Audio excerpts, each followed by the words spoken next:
Hey everyone, welcome to PALS TV. Today we finally get to hear the story of Balto. Amanda's been getting asked for this one for a while. Really interesting story. I know she's pretty excited to go over this stuff, so I'll toss it over to her. Amanda? Good morning, everyone. All right, I see everyone. I see Alex and Steubenville and Heath Pals. So let me share my screen with you guys. Let me minimize this.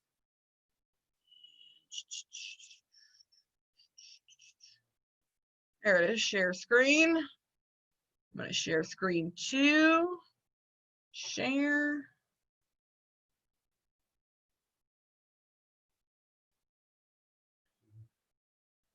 Okay.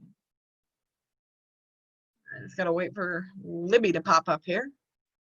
Let's see if I refresh it. Okay, do you guys see the front cover that says Balto in the Great Race? Good, good.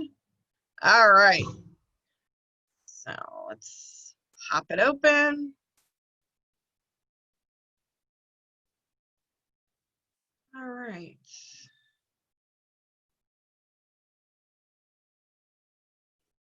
I gotta move you guys over here. All right. I'm sorry, guys. My computer is being so wonky. Why is it not letting me open? Okay.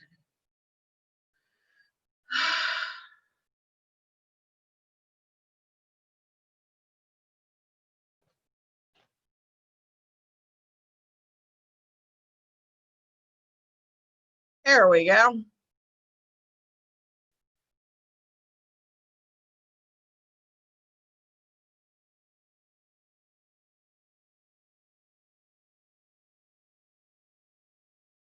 All right, so we got Balto in the Great Race. I want to.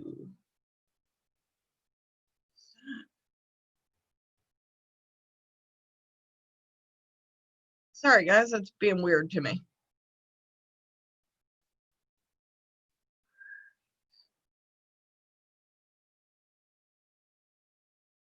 All right, so we got our first bit here. The wind screamed in Balto's face, but he did not turn from it. Instead, he strained forward, and the dogs behind followed his example. Balto breathed in snow along with the bitter wind, but he only pulled harder. Cassim was relieved. He was completely lost, but Balto was not. Though by now, Cassim could not even see the lead dog through the thick blowing snow. He could feel how confidently Balto was pulling with every step. Balto was sending his musher a message. Trust me, I will get us home. Okay, we're going to read Balto in the Great Race. That was just a little intro. This book is dedicated to Shelley, Marcia, and Linda. Grateful acknowledgement is made to Stephen Misenicki, Jan McKay, and Joanne Coburn of the Cleveland Museum of Natural History. There we go. Right. All right, so right here we have a picture. This line right here shows the trail they took. So it went by train to here, and then dog sled mushers took it to there. The medicine is transported by train from Anchorage to Niana, the end of the line, over 650 miles from Nome. And there's the mushers loading and Balto.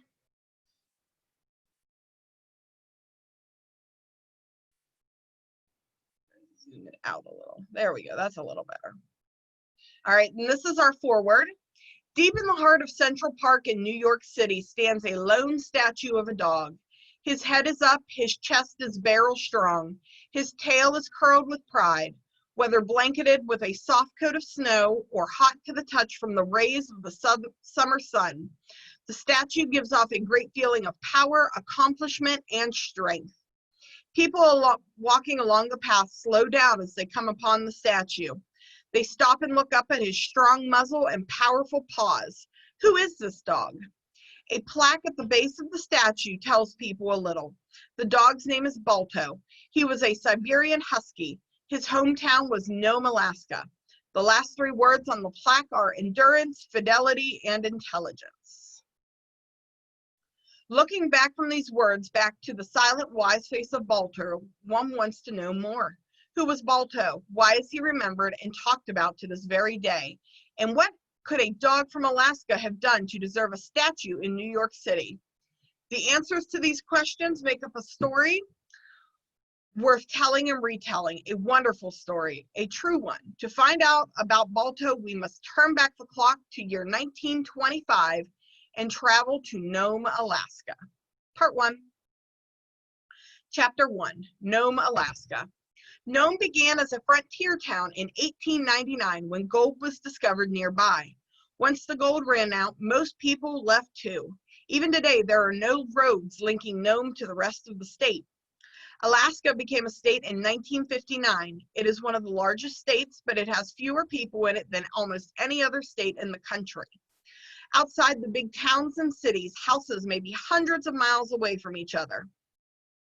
The year 1925 was a good one to be a dog in Nome, Alaska. There were many opportunities for a strong canine with powerful legs and a healthy set of lungs. Racing dogs could pull their sleds clear across the state, some through some of the most beautiful and deadly landscape in the world. Every Alaskan dog with a breath of life in him dreamed of running the great northern sled races. Purebred Malamutes and Siberian Huskies like Balto were the sled drivers, breeds of choice. But even a dog who was a mutt mix of 8 breeds could be a sled dog. Sled drivers, known as mushers, could look at a dog and know in an instant if he was a natural for a team. And a dog with the right personality and skills could be chosen to lead a team.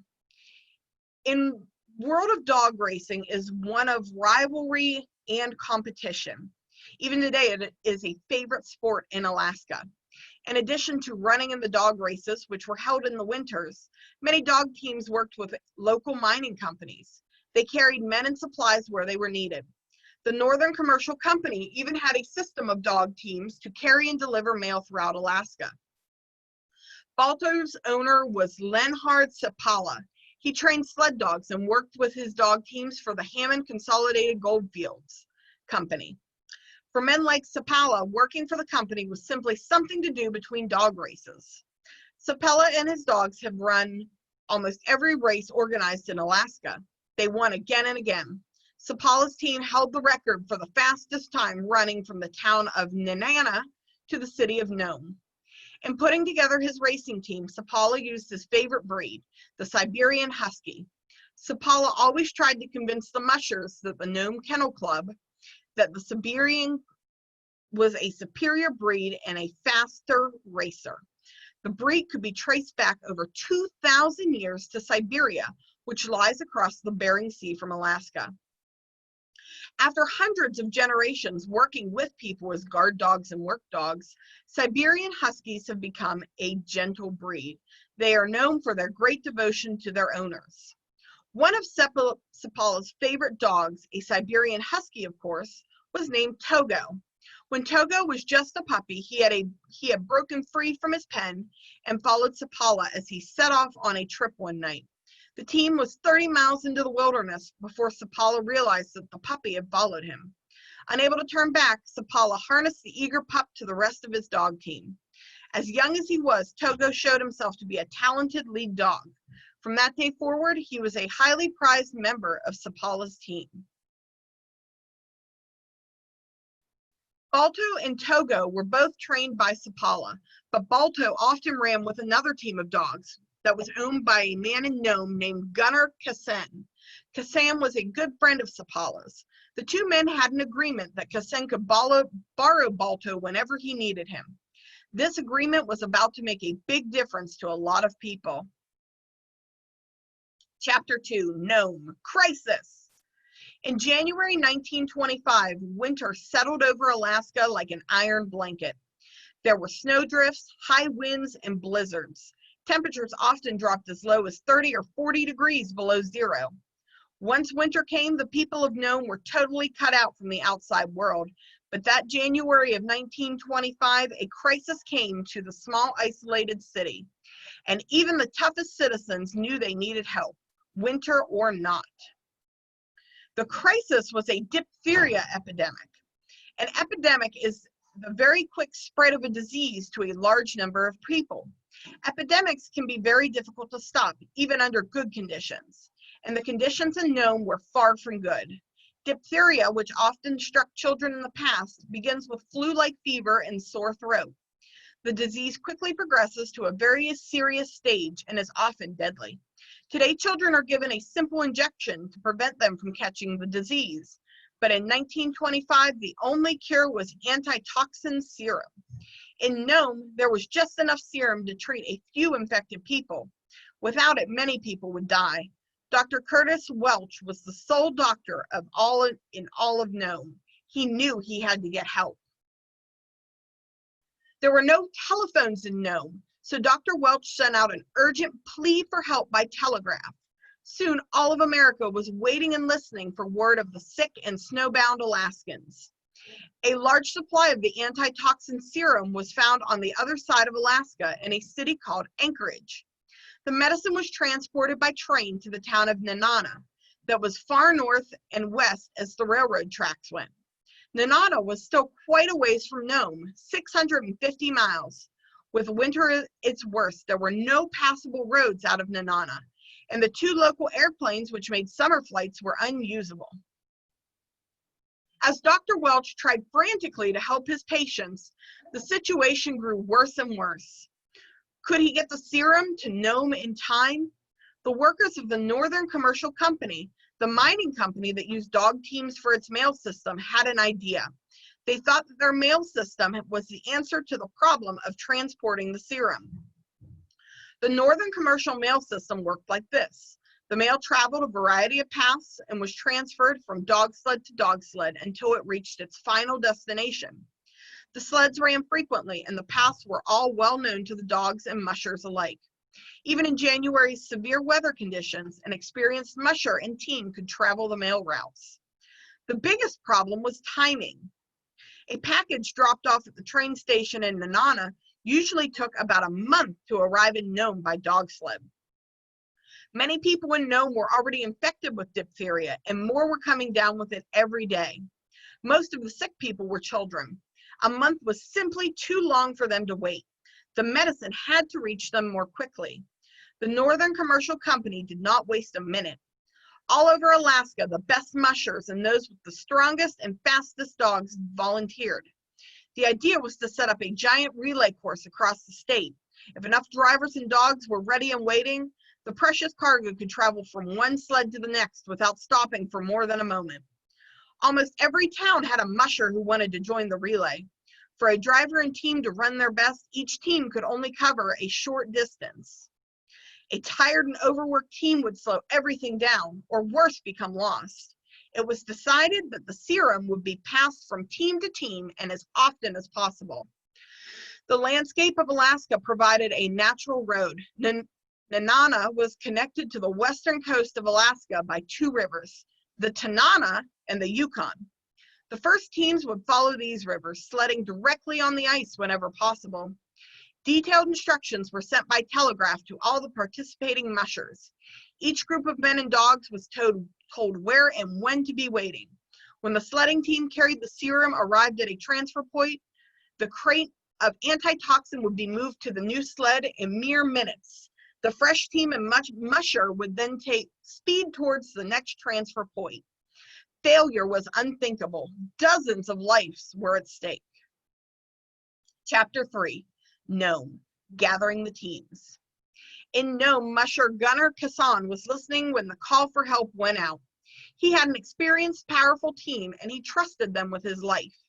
He knew that Leonard Sapala was joining the relay teams.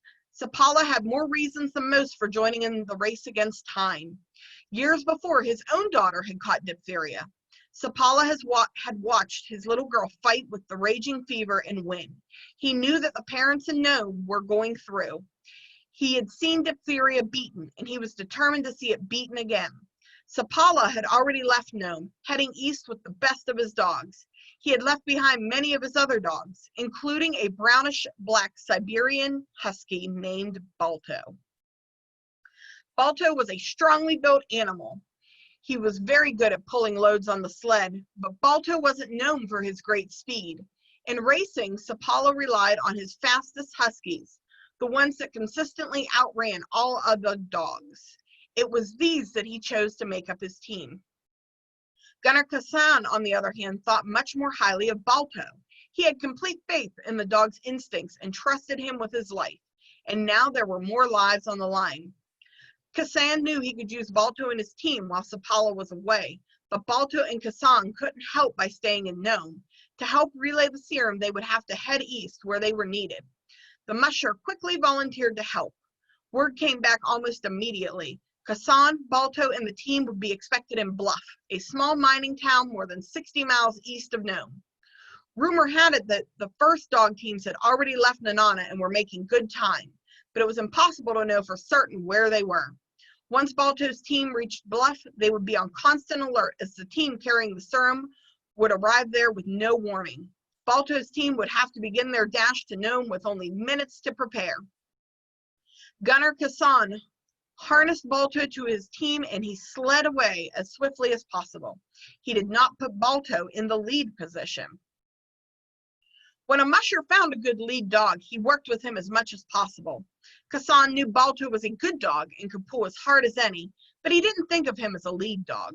For the lead position, Kassan chose a dog who had led the team many times before. There are a number of qualities a dog must have to guide a sled and a team of dogs. A lead dog must know how to respond to commands and keep the team moving. He must be able to lead the team between trees and rocks without pulling the sled into them. He must be able to avoid sudden obstacles in the trail that the musher on the back of the sled cannot see. He must be able to assert himself over the other dogs on the team so that he is followed without question. He must be able to find and stay on the trail no matter how bad the weather. And most important of all, a lead dog must have intuition, a natural inner knowledge of what to do. If Balto had all these skills and qualities, no one knew it yet. Kassan carried a change of clothes and several lanterns, along with food for himself and the dogs. He had made the trip to the Bluff many times. However, he had never made the trip with such a sense of urgency. And there he is up there with the dogs, hooking him up. The streets of Nome were unusually quiet. Straining in their harnesses, eager to be on their way, the dogs seemed to understand that this was a special trip.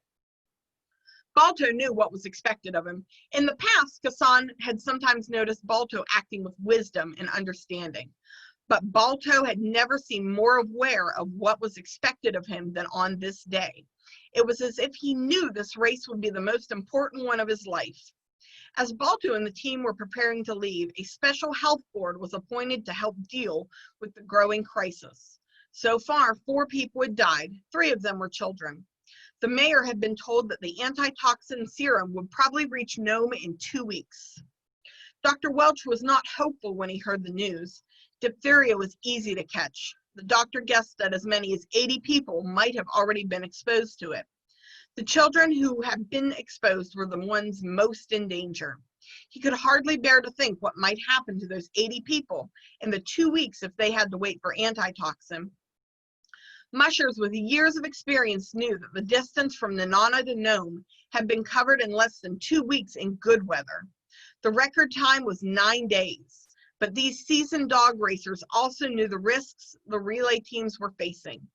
Winter had been very bad so far. It would probably get worse, colder, snowier, and icier. Some of the dogs on the teams might even die from the effort if their mushers really pushed them. But if the mushers didn't push their dogs hard enough, it might be too late by the time they reached Nome. The issue was argued back and forth as Dr. Welch worked frantically to buy his patient some time. In the growing darkness, Kassan turned Balto and the team toward Bluff. setting paw firmly into the snow, his muzzle high, his tail curled tightly with determination. Balto trotted into the night. Chapter 4, Bluff, Alaska. The tiny town of Bluff wasn't more than a few buildings near Daniels Creek, but it was bustling with activity when Balto and the team pulled in. Men had flocked to Bluff because black sand had been found surrounding Daniels Creek, and people thought black sand was a sign that gold was there. But on that day Balto arrived, no one was thinking about gold. Every hope was focused on the antitoxin serum, packed in glass vials, that was making its way westward. There's Balto, and there's the musher right there. Hassan unharnessed the team and rubbed ointment into the dog's feet.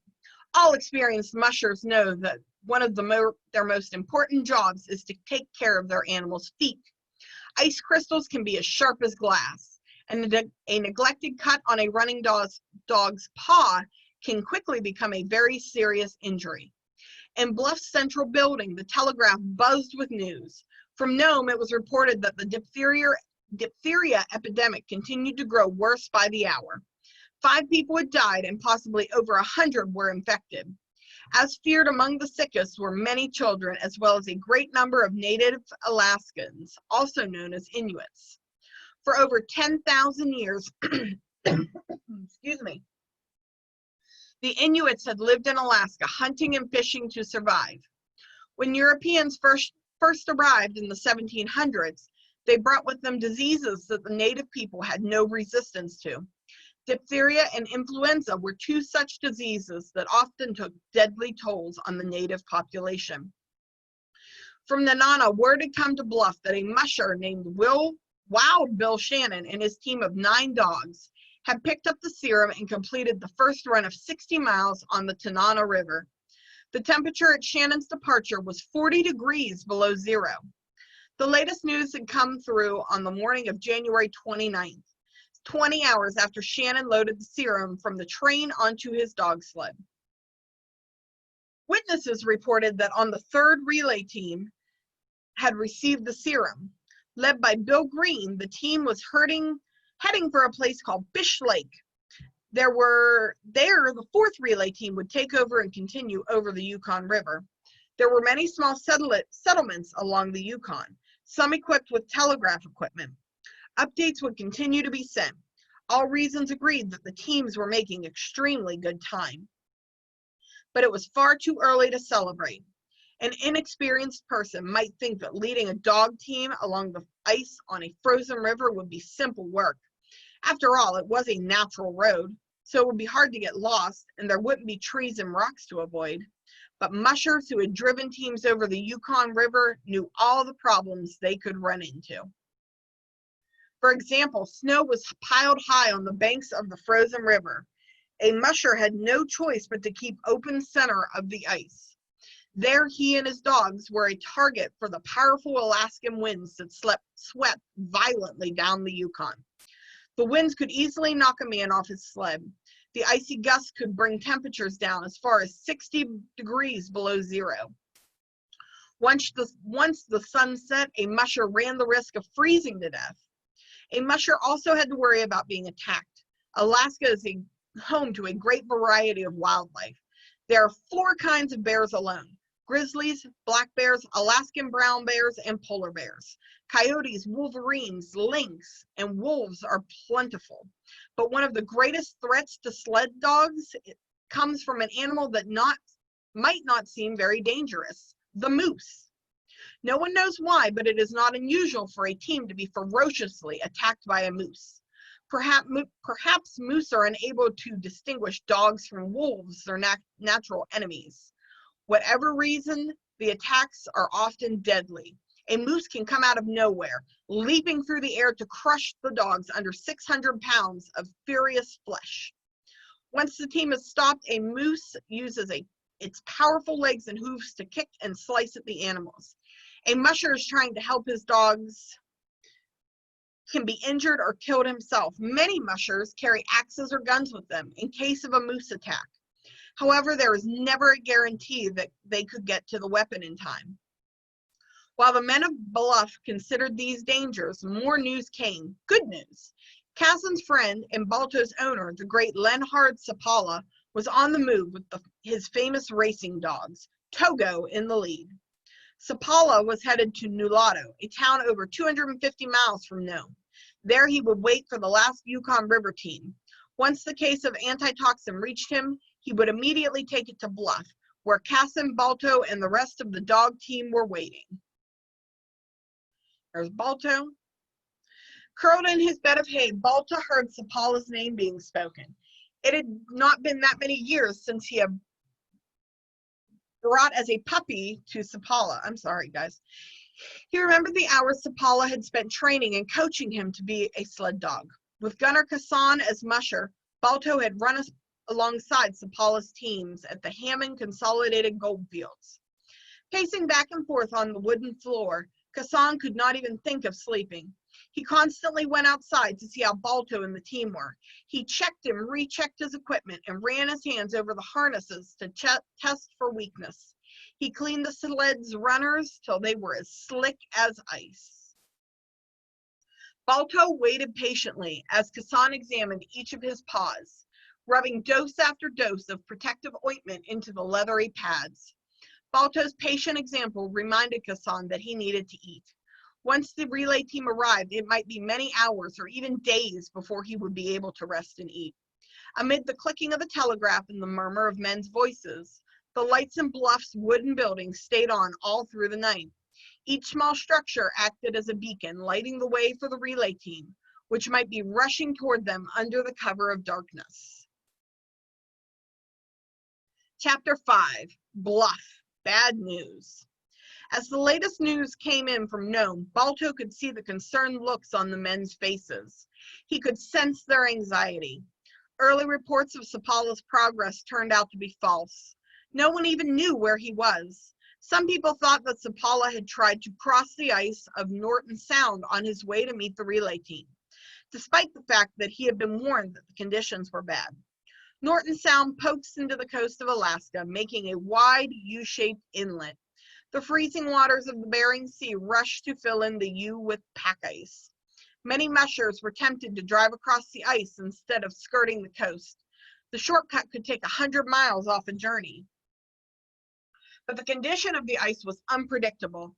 The wide plateau of ice was unprotected by hills or trees and gave no shelter from the wind or the blinding sun. The water beneath the ice, nudged by the currents of the Bering Sea, rose and fell. Often the ice moved too. A slab of ice with dogs and men on top could break off from the pack and float out to sea. Slabs could also pull apart from each other, leaving only a thin layer of newly formed ice between them. To a musher and a team of dogs, the ice would look firm until they were on top of it. Then it would be too late. Many a musher and a team had plunged through thin ice and into the freezing water. Most were never seen again. Chapter 6. More bad news. As Casson and his dogs waited impatiently, the situation in Nome got worse. Reports said that Dr. Welch was working around the clock and he was close to collapsing from exhaustion and stress. The Nome Red Cross had organized volunteers to help the doctor, but there was only so much they could do. There was only one ray of light in all this darkness. Her name was Emily Morgan. Nurse Emily Morgan had come from her home in Wichita, Kansas to do missionary work in Alaska. As luck would have it, she happened to be visiting Nome when the epidemic struck. She was a member of the Red Cross and was also a former war nurse. During World War I, Nurse Morgan had answered the call of her country for medical volunteers. She had served 3 long years overseas working with sick and wounded soldiers. No one was more qualified to handle the difficult situation in Nome. Nurse Morgan kindly agreed to stay until all the patients were treated. Until the antitoxin arrived, there was little the nurse and doctor could do to treat the infected patients. However, they could help to stop any further spreading of the disease. Sleep was out of the question. The families and neighbors of the sick children had to be watched and advised carefully because the disease was so easy to catch. Nurse Morgan had to help families care for the sick without getting too close to them. Anyone already exposed to the disease was told to keep away from healthy people. Despite receiving updates about the relay team, Nurse Morgan and Dr. Welch had no way of knowing when the serum would get to Nome. It could come in the middle of the day or in the blackness of night, but they did know it was very important to have detailed and well-rehearsed plan of action for when it arrived. The antitoxin came. Dr. Welch would need help giving the shots. He and Nurse Morgan drew up a list with the names of the sickest people at the top. Most of the infected people had remained at home instead of moving to Nome's tiny hospital. Nurse Morgan knew the address of every patient, along with his or her exact condition. She made sure she and the other volunteers would be able to get the antitoxin without delay to those who needed it most. Dr. Welch and Nurse Morgan's work keeping sick and healthy people apart seemed to be working. The infected patients were still very sick, but no new cases of diphtheria had been diagnosed for an entire day. Chapter 7, Norton Sound, Sapala and Togo. While Kassan's team waited restlessly in Bluff, and Nurse Morgan and Dr. Welch worked frantically in Nome, Sapala and his dog team were doing exactly what people had feared they might. They were crossing the ice of Norton Sound. Sapala had not made the decision to cross the sound lightly. He was well aware of the risk he was taking, but he had labored for years to develop a flawless working relationship with his dogs. He knew that the dogs understood the ice could be dangerous. Togo, the lead dog who had trained with Balto, had keen eyesight. His intuition was even keener. Sapala knew Togo would do his best to keep them off unstable ice. He also knew that Togo liked to run in a perfectly straight line. This was an unusual quality, and Sapala was grateful for it. It meant that he could be certain that Togo was heading directly for the opposite shore. Togo would not go off course unless he had to. Sapala and his team had almost crossed Norton Sound when the dogs stopped in their tracks. Sapala did not urge them on. He watched them figure out why they had halted. Togo had lifted his nose high into the air. His ears were pricked up. He was not behaving as if they were on unstable ice. Trusting Togo's instincts, Sapala let him pull the sled in the direction he wanted.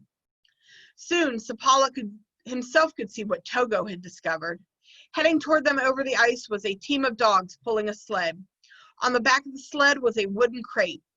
Sapala had not expected to meet up with the relay team so far west. The musher driving the sled was named Henry Ivanov. As the two men moved quickly to move the crate to Sapala's sled, Ivanov filled Sapala in on what had happened so far. It had taken 17 relay teams to bring the serum to this point. The teams had made much better time than they had hoped. At his last checkpoint, Ivanov had learned that a musher named Charlie Olson was waiting for Sapala in the town of Golovin. Then Ivanov passed off the latest news from Nome, including the number of people Dr. Welch feared were infected. He also told Sapala that he must keep the precious serum from freezing. Filled with a new sense of urgency, Sapala turned his sled back in the direction of Nome. Again, he chose the shorter but more hazardous path across the ice to save time. Togo pushed forward with all his strength. Moments later, without warning, the dogs plunged through the ice. In Bluff, Balto felt the change in weather long before any. Chapter 8, Bluffs, Norton Sound, and Golovin. In Bluff, Balto felt the change in weather long before any humans. He knew a storm when he smelled one.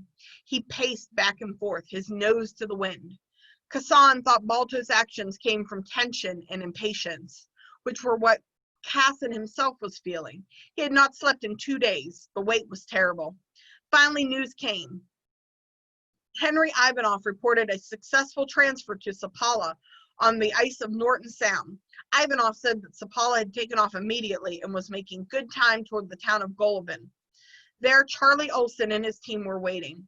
High winds and blowing snow had been reported, but Olson's run to Bluff would only be 30 miles. At last, the action was close at hand.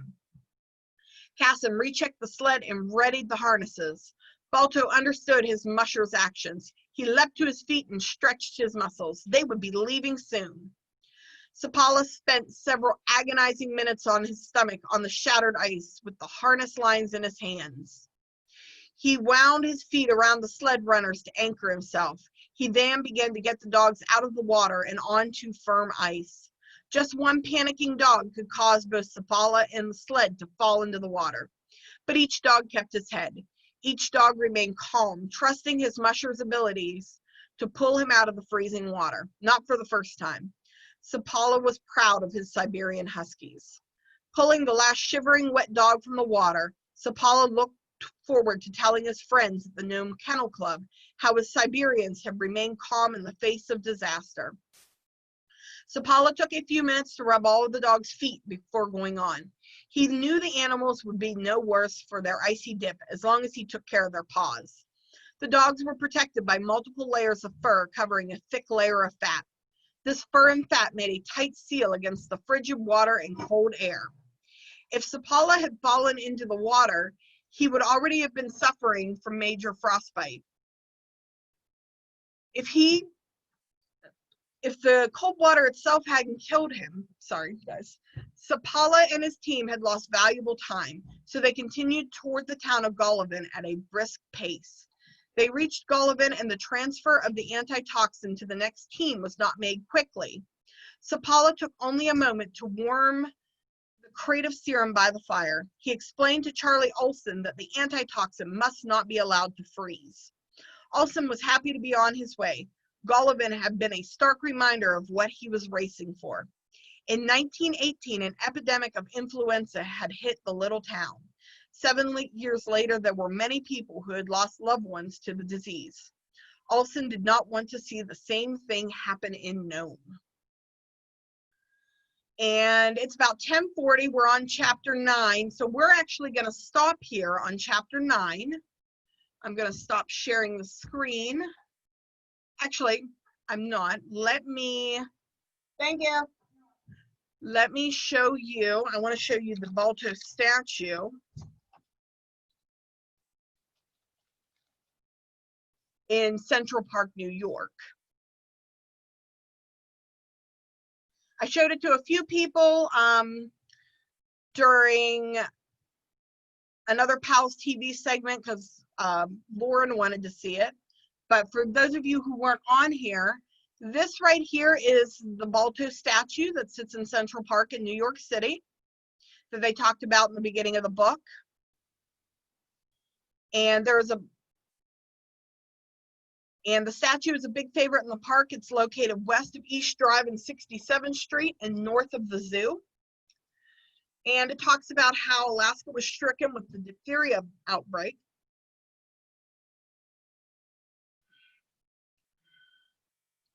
And a little piece of information about it. Over the past 9 decades, Balto's statue has been favorited as evidenced by the deep burnishing of his ears and back. Children and others frequently climb up on him for a photo op or to contemplate life in the stirring words on the statue's plaque. Endurance, fidelity, intelligence. Good words for today's heroes and heroines too. So right there you can see. And when they talk about burnished, guys, if you look on his back here, you see how down here where not a lot of people are touching, it's really dark. Whereas here on the back and up here on the ears, it's a pretty, almost golden bronze color. That is what makes that pretty color right there. It's people rubbing their hands over it and on it, things of that sort. So does anybody have, I'm going to stop my screen share now so I can pop you guys all back up here. Hi, everyone. So does anybody have any questions or thoughts? Okay, let me see. Let me unmute Alex. I really like that story. Yeah, I do too. Hopefully we're going to read, well, not hopefully, next week we're going to finish it up. We'll be able to hopefully finish it next week. There's still a decent amount left in the story, so I'm really excited to finish that. Mm-hmm. And, it was a long time ago, but when they're talking about, how they were dealing with things to keep people from getting sick, making sure people stayed apart and stuff, you know, a lot of that, we're doing the same thing right now during the COVID-19 pandemic. You know, we're socially distancing, we're wearing masks, we're, you know, really making it a point to stay out of each other's personal space and not run around places where we might be exposed. And they were doing that same thing in Nome, Alaska during the diphtheria outbreak. And I know they talked about it in the story, and it's really not a story, it's true, but they were talking about how now there is a vaccine that most babies get pretty early in life. I don't have any kids. Jonah might have better ideas of when that shot comes, but they have that diphtheria vaccine to prevent us from getting it nowadays. So, hi, Jonah.